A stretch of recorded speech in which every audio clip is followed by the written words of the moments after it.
Magagandang alaala ang sinariwa ng mga kaanak at katrabaho ni Bella Flores ngayong patuloy silang nangungulila sa pagpanaw ng veteran actress. Mula sa Commonwealth, Quezon City, may live report si Aubrey Carampel. Aubrey.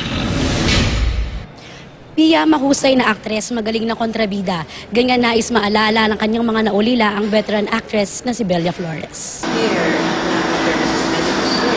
Nangungulila man ang nag-iisang anak ni Bella Flores na si Ruby Arcilla. Maluwag na raw niyang tinanggap ang pagpanaw ng kanyang ina. Hanggang sa huli, si Ruby ang kasama ng veteran actress hanggang bawian ito ng buhay linggo ng madaling araw.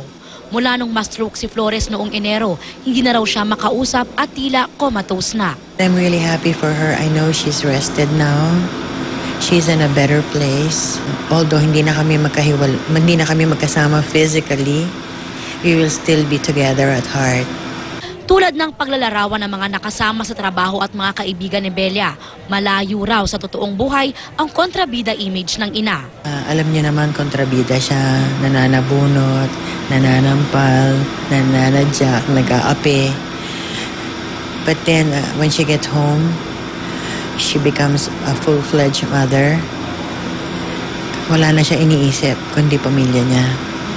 Isa sa mga dumalaw ngayon sa burol ng yumaong veteran actress si Julina Magdangal na minsang nakasama si Flores sa isang drama anthology. Mula raw noon ay naging magkaibigan at katsikahan na raw niya ang minsang umapi sa kanya sa telebisyon. Nagtitelebabad kami, basta tatawag siya sa bahay, tapos makikipagkwentuhan ako sa kanya. Sinaabot kami na madaling araw. Hanggang sa... Madami yung dance instructor niya, yung mga kung ano yung bagong sayaw na natutunan niya. Tapos ichikahin ko lang siya tungkol sa buhay-buhay.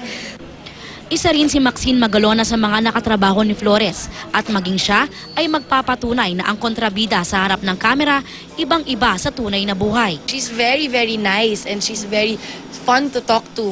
Masarap siyang kausap. Pero ganun siya kagaling na artista na lahat ng tao natatakot sa kanya dahil akala maldita siya. Pero hindi po totoo yun. Nagpapasalamat ang mga kaanak ni Flores sa mga nakiramay at nagpakita ng pagmamahal at paghanga sa itunuturing na primera kontrabida ng pelikulang Pilipino. Sa lahat ng mga kaibigan niya dyan sa industriya, sa lahat na naging fan niya, na sana po huwag niyo siyang kalimutan, na may tumatak na Bella Flores sa Philippine industry.